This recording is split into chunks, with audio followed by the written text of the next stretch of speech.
I'm going to call this round 2.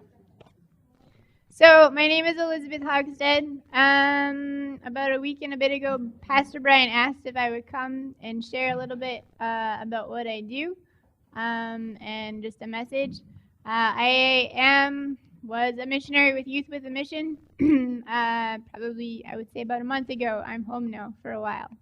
So, I have a love-hate relationship with public speaking, and so when he asked me, I was gonna say, no, that's okay.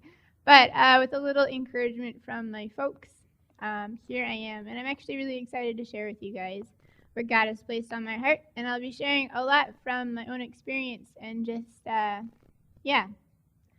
but before we jump into it, I'm going to give you guys some fun facts about me because I'm pretty sure you don't know me and I actually don't know you. So, you might know my parents, Bob and Lee Hogsted, maybe. They're here for the earlier service. I belong to them. I look like my mom, so if you're ever confused, you might notice her around later. I am the 304. I am the youngest daughter. And I am 28 years old, although some people think I'm between the ages of 16 and 22.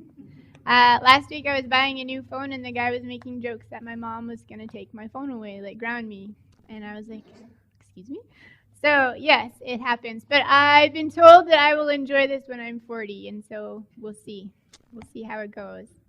I am very passionate about missions. I have been doing mission work with Youth with a Mission off and on for about the past 7 years, and just over the past 2 years, I've been on full time with them, serving them in places like Perth, Australia, and in Kona, Hawaii, doing either being a student with them, a missionary student, or actually being full time staff with them, helping them in their preschools that they run.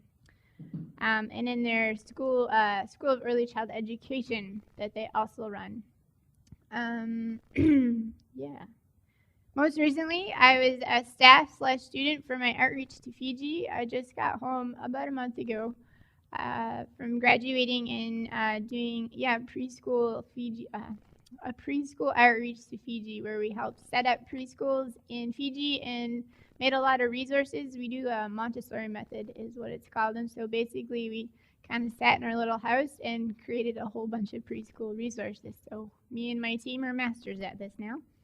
I have a passion for working with kids, and my hope for the future, or my future goal, is to set up a preschool to work with kids with special needs and with the First Nations kids, and maybe to start a mobile preschool where I can just kind of drive my amazing old school van around and just give kids free education. So that's kind of me in a nutshell. Kind of know a little bit more. As we go on in the service, I'll just be sharing basically, just from my heart and my experience with the Lord, just in missions. And so I was asking the Lord what to share with you guys today, and He gave me one thought, which is something that I am pretty confident in speaking about, but He was like, no, we're going to try something different. And so I'm going to talk about the topic of faith. And so if I'm going to give my sermon a name, it's going to be I'll be the vessel and He'll be the heart. And so, a lot of what I'm going to share just comes from my own personal experience of walking by faith with the Lord and kind of what I've learned along the way. My hope and encouragement is that you'll take something home for yourself, that God will speak to you, and that you'll really just be able to hold on to it and carry it with you as you walk with Him as well. So, let's get started. So at the age of 17, God called me into missions. It was just kind of a regular day. I was just kind of sitting there on my bed doing some journaling because I like to journal. And I was just sitting there, and the Lord spoke to me, and He said, Elizabeth, would you be a missionary for me? And without really thinking about it, I was like, okay, sure, well, we can do that. And that's basically how I got into missions, with a simple, okay, I'll do that. I'm not sure what that looks like, but I will go and do what you asked me to do. And so my first mission trip was to Mexico. We did a 2-week mission trip to Cancun, Mexico during the Easter break, where we worked with a church, and we helped build part of their church back up, and we worked at a medical center. And if I remember correctly, they said the work that my team did kind of cut off 3 years from what they had been doing. And so that was a really great encouragement. And it was just a really great opportunity at the age of 17 to go to on a mission trip and just to see how other people lived, and that even though they didn't have much, they were willing to give it all kind of up for you and kind of wanting just to be hospitable, and just they were just super happy and content, and they had very little. Yeah. And so that's kind of my whole beginning into missions. So when God called me into missions, I began to look into programs within a Bible college, or Bible colleges, and I came across one at Briarcrest Bible College in Caronport, Saskatchewan. The program was called Intercultural Studies with Teaching English as a Second Language. Now, on a side note, I am severely dyslexic, which means I have a learning disability, which means math and English and grammar and all that good stuff does not do well in my head. And so for me to actually think about teaching someone grammar is really quite comical. And so it was a great idea, and I was all gung-ho for it, but really what would have happened is they probably would have learned really bad grammar, or we would have made our own language up, and it wouldn't have worked out very well. So so after 2 years of Bible college, I loved Briarcrest. I learned so much there. I was kind of at a low point, and my grades were lower than normal, and I just wasn't doing very well. And so I asked the Lord, and he was like, why don't we try this mission thing without actually, teaching English, but just go and see how much you'll like it and what you'll learn from it. And so I started looking into different mission organizations, and one of them that I looked into is called Youth with a Mission, YWAM.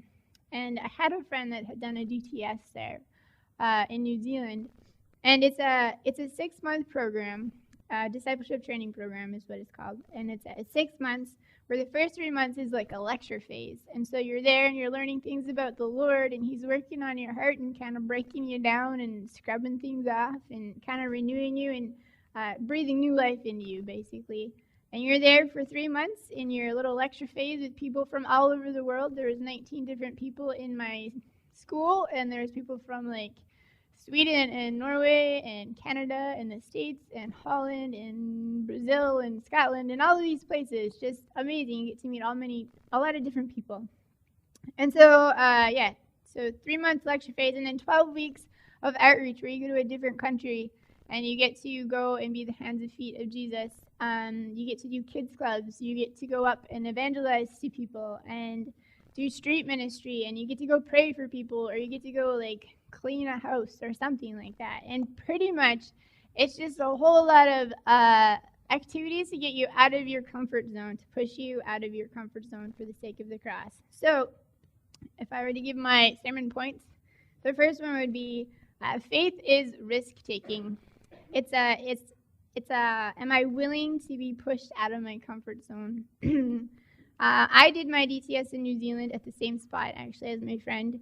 And I still remember getting on the really big airplane. You guys, I don't know what they're called. They're like really huge, and there's like a little bubble on top of first class. Anyways, I call them a bubble airplane. I remember sitting there in my chair. I was by the window, and there's these people beside me. They're really friendly. I remember sitting there thinking to myself, I'm in a giant tin can. I don't really like flying, by the way. I'm flying to a place that I have never been to do this thing called a DTS and to meet a bunch of random strangers. What am I doing? This is not me. This is not who I am. Why would I be doing this? And it's simply because I was willing to risk it. I was willing to risk it with the Lord, and I knew that his heart was in it, and I knew that his heart was for me. And so I landed in New Zealand 15 hours later, and I began my adventures with Jesus, is what I call them. And that was kind of my beginning, my intro to working with Youth with a Mission and being a part of a mission organization. I never imagined in a million years that I would be doing what I do. Like, this would be part of my story, that I could tell people that, yeah, I went to this place and I was able to do this in education. And it's just amazing how God has brought me from one place to another place, and that he knew my story and that he wanted, me just to jump into it. yeah, in grade 11 and 12, my goal was to be a baker and a bed and breakfast owner. That's what I was planning on doing. They do like a CAP class. Actually, they did when I was in high school. I don't know if they still do. Career and personal planning. And I was like, I like to bake and I like cleaning. So that's what I'm going to do. And that was before the Lord had called me to missions. And then when he called me into it, that kind of got pushed aside. I would still like to do that one day because I still like baking and cleaning. But anyways, God had a specific purpose for me, and he had a specific calling on my life. And it was up to me to follow him into the unknown, or kind of hang back on the sidelines. When I say calling, I mean that God knows who we are. He has a specific plan for us. He designed us. Some of us are teachers, some of us are moms, some of us are dads, some of us are working the bush, or you work there. Like, you have gifts and talents that God has placed inside of you, and so he likes to call them up and out, and he likes to use those to help bless people around you. And so that's what I mean. God has called me into education, which I think is really funny because I'm severely dyslexic, and so he still has used that and has called me in that way. And when I say calling as well, he speaks to my heart in the way that he knows that I will listen and know that it's his voice. And yes, you do have to kind of go back and pray about it, but sometimes you just kind of have to jump into it. And so my second point would be that faith is sometimes walking into the unknown, holding the hand of God, and trusting that he's not going to let go. In 2 Corinthians 5:7, it says, "For we walk by faith and not by sight." And it's so true. And it's such a big step to walk by faith, you know? An example for this in my life was during my outreach. I went to Vanuatu in New Caledonia for my DTS outreach. And we would do prayer walks, and we'd be walking around Vanuatu, and I was always drawn to the schools, to primary, elementary. And as I was walking past them, I always remember something that a guest speaker at my evangelisms and discipleship course at Briarcrest had talked about. She had talked about tent making, which is like a means or a way or a business of being able to reach people with the gospel. And so the way that she did this was she was a missionary in Afghanistan, and so her heart was for the Muslim women there. And there's all sorts of rules and restrictions there. And what she wanted to do was give them a place where the women could come themselves and just kind of be girls there, kind of thingy. And so she opened up a gym for these ladies. It was an all-women gym, and she brought them in, and she would work with them on their fitness. And then as she was building her relationship up with them, she would also have the amazing opportunity to share the gospel with them. And so she would have these chances just to take these ladies. She had a special prayer room where she could go and they could talk about the Lord, and she could pray with them. And these ladies were so touched by that she had just this huge opportunity just to share the gospel with them and let them feel that they are valued and loved. And so as I was walking around this place in Vanuatu, I was like, I need a tent making thingy. How am I going to get into missions? I have no clue. This is just a start. And yeah, God totally started putting things on my mind. And he said, what about preschool or education? And I was like, okay, maybe. And so I kind of looked into it. The Youth with a Mission has a University of the Nations, which is attached to it, and they have a program that's called the School of Early Childhood Education. And so I looked into it for a bit, but I just was like, okay, whatever, we'll leave it as it is. And so after my outreach and my DTS, I went home, I hung out, I worked at a greenhouse for a while, and then as I was working there, the Lord started to speak to me again, and this time to take the risk and do the Foundations in Education course in Melbourne, Australia. Oh, thank you. Pardon me.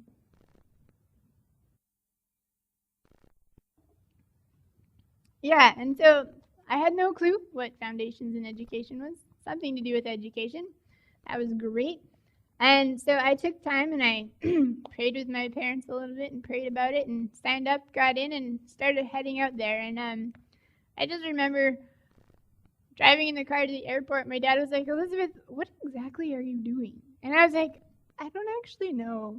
I'm just kind of going. There's maybe something to do with education. I don't actually know who's picking me up at the airport either. I'm just going because I felt like God said, I want you to do this. And so that's what I did.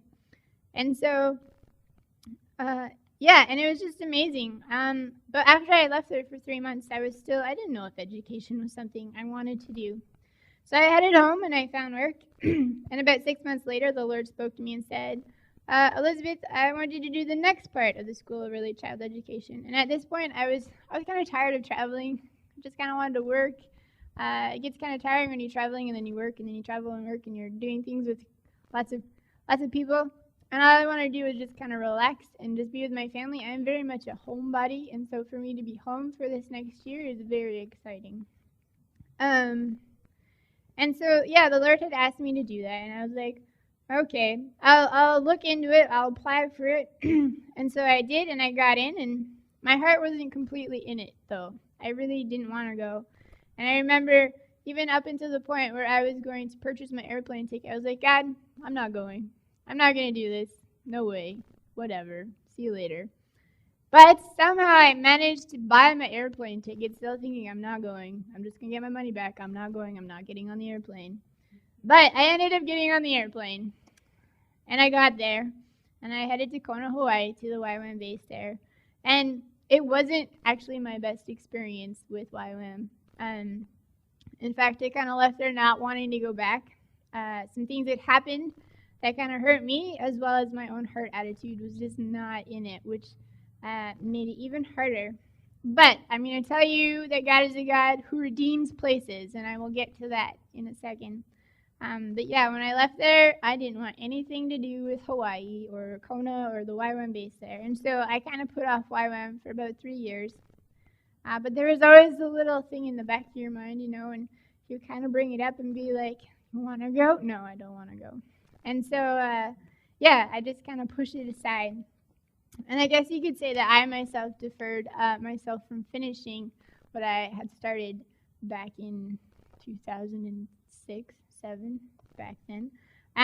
But yeah, as we know, God doesn't leave any situation untouched, and he can still use it for his glory. So I was actually, even though I myself was not going into YWAM at that point, he allowed me to work with the youth group, and he allowed me to help start up a younger ladies Bible study and stuff like that. So he didn't leave it untouched, and he still used it, but there is still something nudging at the back of my mind. So my third point is that God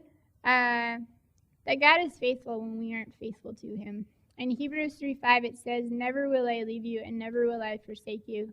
And it's totally true. That we can walk away, but God is still there, and he still waits for us patiently. Like, if you think about the Israelites and how often they turned away from the Lord and how often he brought them back to himself, he is pretty darn patient. It just expands, And so I'm super thankful that he did, because he knew that part of my story was not finished yet.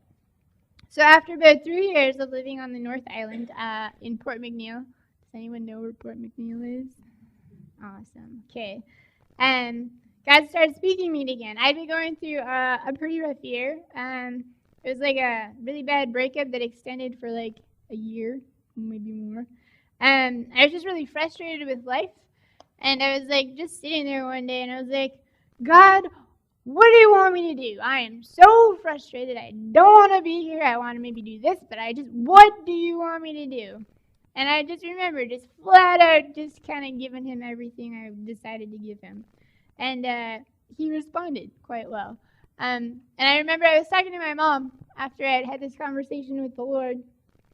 And I had hung up the phone. And then I went and I checked my Facebook message. And out of the blue, this is how God answered my prayer. Out of the blue, my friend Helga, who I had done my foundations in education school with in 2007, so like years ago, popped up in a message, and she's like, I don't know why, but you've been on my heart for a really long time. How are you doing? What's going on in life? Can I invite you to come to YWAM Perth in Australia and come staff with me, Foundations in Education School, and just be on staff in the preschool for the year? And I was like, whoa, he totally answered that prayer. And so, but I still wanted to take it back, make sure I prayed about it. So I think I prayed about it for like a week.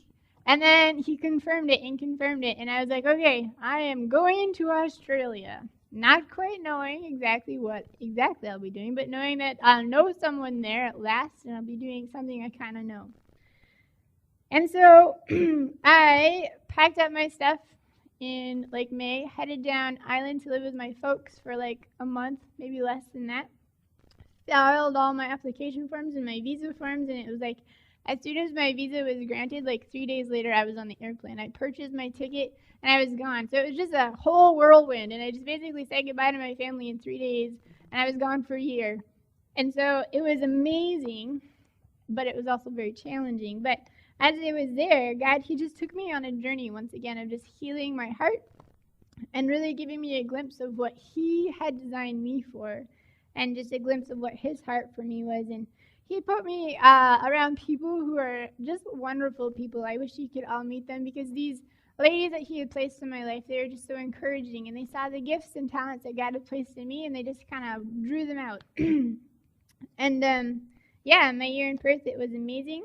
It was challenging. It was in a transition year for our base. So the base had one building, and then we didn't have a building for a while, so we would meet outside of in like parks and stuff. And then we had a brand new building, and I lived in a house with girls, like between 10 to 12 girls, depending on what the quarter was. We had like one bathroom, and I lived with a bunch of cockroaches. It was very exciting, kind of dirty. But yeah, but God was preparing me for something greater than I knew, and I didn't actually realize it at the time, but He was preparing me to face a bit of my past. And so in January of 2012, I got an email from a lady who is now a dear friend of mine. Her name is Vaitulu. She's a Samoa New Zealander, and she had invited me to come to Kona, Hawaii to staff a school. And up until then, I was like, nope, I am not going back to Hawaii. I don't want to go back to that base. I have bad memories there. I don't want to go. But I knew I had to kind of take it to the Lord in prayer. And I knew that although my plans were to go home in June, I wasn't going home. My brain knew that I was going home, but my heart was like, you're actually have to go back there, sucker, kind of thingy. And so I had prayed about it. And then God was like, Elizabeth, I know it's not what you want to do. I know it's not where you want to go, but I need you to trust me with this, and I need you to go. And I need you to put off your plans for just 3 months and just serve there. And so I did. And I had my reservations because it held bad memories for me. But I went, and it was just amazing how faithful and how God redeems a place. Yeah, He just totally turned it around. And He placed me under some amazing leaders. Their names are Annie and Nu'u.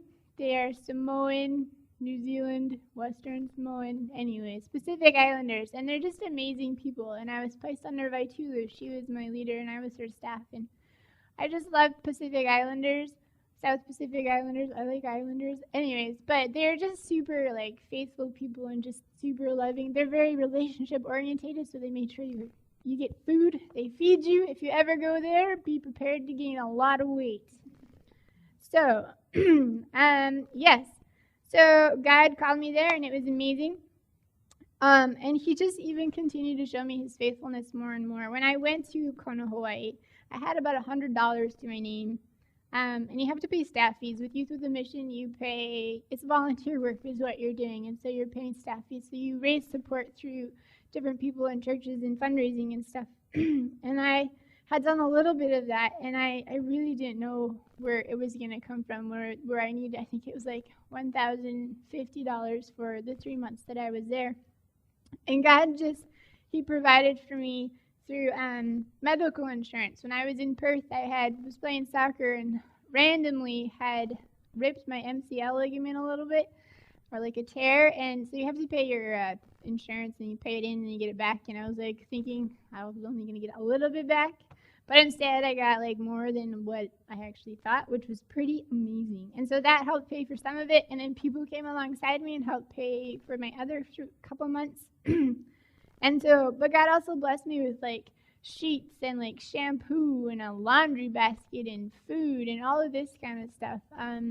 I ended up being on the base during a transition week. So when there's people heading out on outreach, and so you collect a lot of stuff over the years you're there, and then you kind of have to give it away. And so my roommates were actually going on outreach, and so they gave me a lot of their stuff. So I got like 3 pillows. I haven't had 3 pillows in a year, and I had 3 of them on my little bed, and I had sheets, and I had all sorts of good stuff. And I even had my own little space, like my own room basically, which was amazing because I had shared a room with 1 or like 3 other people in my time in Perth.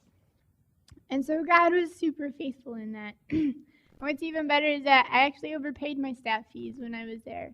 And so I actually got money back, which was pretty cool because I didn't think I would get that. So my 4th point is that when God calls you into something, or when he asks you to do something, he will provide your needs. In Matthew 6:25-34, it talks about not worrying about what you'll eat or what you'll drink, because God knows what you need. And this was a huge lesson for me. It was super, it was great because I had to really put all my trust and all my faith that he would provide, because he had asked me to go there, and he did. And it's a lesson that I still have to keep learning, and will probably keep learning as I go through life. And I can testify it to many times if I'm just meeting things. And one of the things recently was my outreach to Fiji. I was a staff student leader to Fiji, and we left in March, at the end of March there. And I needed $5,000 in order to actually go on this trip. And I had come home in September for about 3 months to get a job and work so I could raise money up so I could go and finish my 2nd internship, which was in Hawaii, and then we had outreach in Fiji, and I had nothing for Fiji. My internship was covered, but I had nothing for Fiji. And so what we did was we washed cars. We washed so many cars, expert car washers. We said we could get degrees in washing cars. We sold pizza, and we did spa nights, and we wrote support letters, and even one of the girls was like, kind of like shave her head if she got like $1,000, and her hair was like down to here, and so thankfully she didn't have to. But yeah, and so God asked me to do these things, and he said, you do your part and I'll do my part. And he did that through different people I didn't expect. And one of those people was my grandma. My grandma Kay. One could say she went to the school of hard knocks. She's kind of had a really rough life, whether it be through her own choices or through people's choices that have affected her. And I knew she believed in something. I just wasn't quite sure how close she was to the Lord. And over the past few years, the Lord has really been speaking to her heart. And she actually came to know the Lord, I think, last October, which is super cool. But he had really gotten a hold of her heart, and I'd been sending her my support letters just to keep her updated on what I'm doing. And I remember one day I was having a meeting with a bunch of other teachers, and out of the blue, my mom calls me, and I told my mom, because it's expensive for, minutes in Hawaii. And so I said, don't call me unless it's an emergency. And so what my mom did is she called me, and so immediately I'm like, it's an emergency. And so I pick up the phone, and I'm like, hello? And my mom's crying on the other end, and I'm like, oh no, what's going on? She goes, Elizabeth, don't worry. She's like, your Grandma Kay has given you a gift, a huge sum of money for your outreach. And she told me how much it was, and I just remember just kind of starting to shake a little bit, and like, and just kind of getting a little weepy and emotional. And it was just amazing how God had used my grandma, who I had known my whole life as this one lady, who he had transformed into this other lady. And she gave. And she's an old lady. She's like 80-something, and her health is failing. And so she doesn't have much to give, but she gave. And it was just really overwhelming. And so I broke down in tears, and it was amazing. Which leads me to my last point in this sermon, is that when God asks you to step up in faith, or to step out in faith, that you never know who you're going to impact. Like, you never know how he's going to use you to impact people for him. And my family is my testimony for this one. They're not here. They were here at the 9 o'clock service. But my parents came out to see me in Kona after my year in Perth. And my mom and my sister just kind of flew out to see me graduate. And I think it was just an amazing chance for them to see what God had called me into and asked me to do, and to see how he had taken care of me. I know it was really hard for my mom sometimes. Just a second. as a mom to see her kid needing assistance financially, and I think seen it more in my mom than my dad. He kind of keeps it to himself, but just how hard it was for her. But it was also a testimony of faith, just for her to even grow in. And you can totally ask them questions about it, get their perspective on it, because I've only seen a small part. But yeah, it was just amazing for them to come and see how God had grown me and given me these opportunities. And even my sister, her husband would ask questions about things, and when she got to come and see what I was doing, she was able to take it home to him and explain, this is what we did, and this, and it was just a really good opportunity. So a lot of my time in missions has kind of been as a missionary student, as well as a staff person, as well as leading out schools. But it was always a learning process on how to serve the Lord and to trust that He has got this. And that's one of the things that He always says to me when I'm a little bit worried about something, or when I'm asking Him about different things. He's like, I got this, kiddo. You just gotta trust me. And so, yeah, my encouragement for you is that faith is not just a missions thing. It really isn't. It's an everyday thing. It's in the moment where God asks you to do something, and you're like, okay. It's okay, Papa, I'll be the vessel, and you'll be the heart behind this. And it's being open to what He's asking you to do, or calling you into. And it could be a big mountain of faith kind of thingy where you need a lot of faith, or it could be a small amount. But basically, it's just you got to get out of the boat to walk on water. And so it's taking that risk and jumping into it. And so I just want to close with a quote that I feel is a really good description of faith. It's one of my favorite quotes. It says, by faith we pass beyond the utmost range of sight. To act in faith, whether the action be of thought or of feeling, within our own heart or in relation to others, is to venture beyond what sight will warrant and let go the obvious and tangible supports of which we might cling within a closely bounded field, and to commit ourselves to principle which sense will not accompany us, to a sustaining power which sense has never promised. By Bishop Paget. And I just want to do like a little closing prayer. I like to write songs, and randomly I'll write them, and then I don't actually remember the tunes to them. So this is kind of one that came out this last week. And it says, I'll be the vessel and He'll be the heart. Use my hand, Lord. Use my hands, Lord. My life is yours. And I don't know where this road will take us, but I know you'll lead. And faith will rise on wings like eagles, and will soar to our destiny. So I'm just gonna close this in prayer. And yeah, God, I just thank you for your faithfulness, God. That when you ask us to do something, Lord, that you give us the means and the ways, and you give us the courage, God, to step out. And I pray that in this weeks to come and months, God, that you would just be speaking to our hearts, God, about the things that you are asking us to do, Lord, and that we would not waver to the left or to the right, Lord, but that we would know that even if we jump into the unknown, God, your hand is there with us, God, that you will hold us and guide us. I thank you for this beautiful day, God, and I just pray that you would bless each person here, Lord, and that, you would continue just to speak with them and walk with them and give them just your words of encouragement, God. And so we just commit this time to you. In your name I pray. Amen.